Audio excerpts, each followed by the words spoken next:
Halo teman-teman semuanya, selamat datang kembali di video selanjutnya dalam kategori MBTI.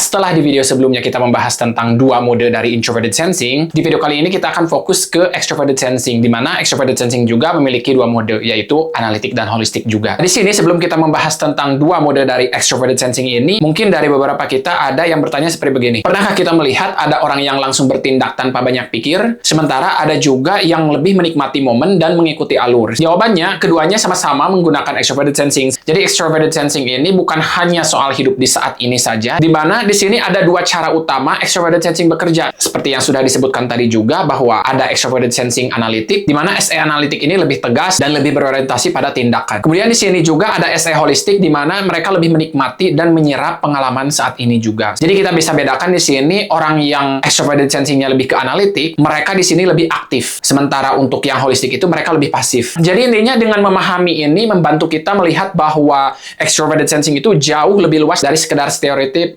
petualang atau impulsif kayak gitu ya. Sebelum kita membahas lebih lanjut tentang extroverted sensing analitik dan holistik ini, kita di sini coba review terlebih dahulu apa itu extroverted sensing secara umumnya. Seperti yang sudah dibahas di video sebelumnya juga bahwa extroverted sensing itu adalah fungsi yang berfokus pada realitas yang terjadi saat ini. Jadi di sini kalau kita buat model sederhana bentuk waktu ya, ada masa lalu, masa sekarang, dan masa yang akan datang. Untuk yang extroverted sensing ini mereka lebih fokus pada masa saat ini. Artinya di sini juga kita menangkap informasi langsung dari lingkungan ya, mengandalkan panca indera juga. Sebenarnya yang introverted sensing juga mereka menggunakan panca indera, tetapi mereka lebih merujuk pada hal yang terjadi di masa lalu. Sementara untuk extroverted sensing ini mereka lebih menggunakan panca inderanya untuk mengobservasi apa yang terjadi saat ini. Di sini extroverted sensing juga kurang lebih akan bertanya seperti begini ya, apa yang sedang terjadi sekarang? Kemudian di sini juga apa yang bisa kita lakukan saat ini. Jadi mereka tidak terlalu melihat ke masa lalu, tidak melihat ke masa yang akan datang juga. Yang mereka prioritaskan yaitu momen saat ini juga. Jadi fungsi kognitif SE ini atau extroverted sensing ya membuat kita hadir secara langsung dalam dunia nyata. Kita lanjut saja ke poin yang pertama di sini, extroverted sensing analitik. Kita bisa menamakannya extroverted sensing analitik ini sebagai si penakluk. Extroverted sensing analitik ini lebih aktif ya, mereka langsung bertindak ketika melihat peluang atau masalah. Kemudian di sini juga mereka fokus pada hasil yang nyata ya dan tindakan yang cepat juga. Jadi ketika kita melihat beberapa orang yang sangat cepat dalam bertindak, itu merupakan bagian dari extroverted sensing, dan perlu diketahui juga bahwa setiap orang itu memiliki extroverted sensingnya masing-masing. Hanya saja prioritasnya yang berbeda. Kemudian di sini juga mereka berani mengambil resiko. Bayangkan saja orang yang lebih dominan dengan extroverted sensing analitik ini, mereka di sini lebih ke memperluas wilayahnya, lebih memaksa ya atau menghadapi beban yang ada seperti begitu. Dan yang terakhir di sini mereka tampil dominan atau percaya diri yang tinggi juga. Itu dikarenakan energi maskulin dari SE analitik ini. Kurang lebih di sini cara berpikirnya mereka itu lihat peluang langsung ambil seperti begitu ya. Jadi mereka tidak tanggung-tanggung di sini. Tidak banyak berpikir terhadap masa yang akan datang juga. Karena ketika kita berbicara tentang extroverted sensing ini yang ditekan introverted intuition-nya. Di mana fungsi introverted intuition ini berkaitan dengan masa yang akan datang. Cara berpikir selanjutnya di sini mereka yang penting hasilnya nyata sekarang. Mereka di sini ingin take action langsung karena ada yang ingin dicapai langsung. Ketika kita berbicara tentang SE analitik ini juga perannya itu seperti kurang lebih penggerak juga. Kemudian yang terakhir di sini mereka pendorong perubahan yang sangat cepat sekali. Kita lanjut lagi ke poin berikutnya di sini yaitu extroverted sensing holistic, di mana mereka di sini melihat secara keseluruhan. Mereka lebih pasif juga energinya. Dan kita bisa menamainya SE holistic ini sebagai si penikmat, di mana di sini mereka berbeda dengan SE analitik. SE holistic ini lebih menyerap pengalaman secara mendalam. Kemudian di sini juga mereka menikmati sensasi, suasana, dan momen juga. Bayangkan saja ketika kita berada di pantai, kita menikmati sunset kayak gitu ya, kita menikmati pemandangan alam juga yang memang menurut panca indera kita itu indah, itu merupakan bagian dari extroverted sensing holistic. Di sini juga mereka lebih peka terhadap keindahan dan ritme lingkungan jadinya. Mereka lebih mengikuti alur daripada mengendalikan. Bayangkan saja orang yang SE analitik itu mereka lebih memaksa, sementara orang yang SE holistik itu mereka lebih ke mengikuti alur saja. Karena ketika kita berbicara tentang energi feminin atau cara berpikir holistik ini, mereka lebih memprioritaskan apa yang menurut mereka itu bermakna terlebih dahulu. Jika menurut mereka hal itu perlu dilakukan, ya mereka akan cepat tanggap. Di sini cara berpikir mereka kurang lebih seperti begini ya. Nikmati apa yang ada saat ini. Kemudian yang selanjutnya di sini rasakan merasakan pengalaman sepenuhnya. Jika kita berbicara tentang perannya, kurang lebih mereka itu seperti penikmat hidup. Kita juga bisa membayangkan mereka itu lebih bersatu dengan lingkungan. Yang terakhir di sini mereka pembawa suasana yang lebih mengalir juga. Jadi di sini ketika kita bertemu dengan orang-orang yang memang dominannya itu lebih ke extroverted sensing holistic, mereka di sini membawa suasana yang mengundang mereka untuk menikmati bersama. Kita lihat tabel perbandingan ciri SE analitik dan SE holistik. Untuk SE analitik ini seperti yang sudah disebutkan tadi juga, mereka ciri-cirinya itu fokus pada aksi dan hasil juga. Energi mereka lebih intens atau kuat. Mereka di sini juga cenderung mengendalikan situasi daripada lebih pasif seperti holistik. Mereka menyukai tantangan dan adrenalin. Jadi di sini juga mereka itu kecenderungannya lebih mengambil resiko besar juga. Bayangkan saja orang yang extroverted sensing ini ketika liburan mereka itu lebih suka hal-hal yang ekstrim, misalnya skydiving ya. Bahkan banyak juga orang-orang petarung itu berasal dari SE analitik. Kemudian untuk SE holistik di sini bisa kita lihat juga mereka lebih fokus pada pengalaman dan sensasi. Selanjutnya di sini juga energi mereka lebih mengalir dan santai. Mereka mengikuti alur situasi, menikmati detail momen juga karena yang mereka pedulikan di sini itu pengalaman. Kemudian yang terakhir di sini mereka lebih menyatu dengan realitas. Kita lihat saja untuk SE analitik mereka lebih menembus realitas, sementara untuk SE holistik ini lebih menyatu dengan realitas. Maksudnya menembus realitas di sini mereka kecenderungannya memang ingin memaksimalkan pengalamannya. Sementara untuk SE holistik ini mereka tidak terlalu ingin berlebihan. Mereka di sini lebih ke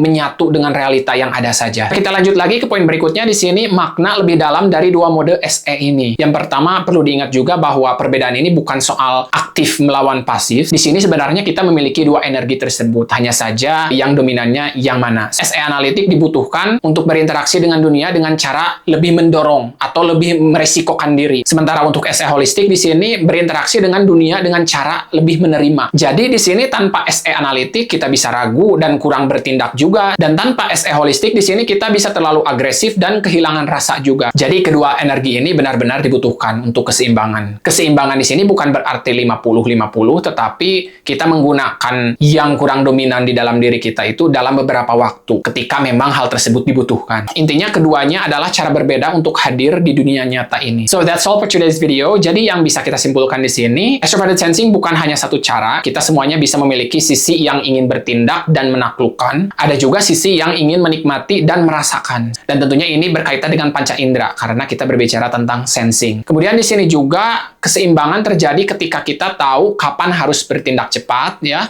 dan kapan harus menikmati momen. Dengan memahami dua sisi ini, kita lebih fleksibel dalam menghadapi realitas juga. Jadi extroverted sensing ini bukan sekedar aksi. Extroverted sensing ini adalah cara kita benar-benar hadir dalam kehidupan kita. Extroverted sensing ini sangat perlu dikembangkan sekali, misalnya oleh tipe INFJ atau INTJ, di mana fungsi kognitif yang paling lemah dari mereka itu extroverted sensing. Jadi itulah untuk video kali ini. Sampai jumpa di video selanjutnya, dan jangan lupa support this channel. Bye for now. Have a good one.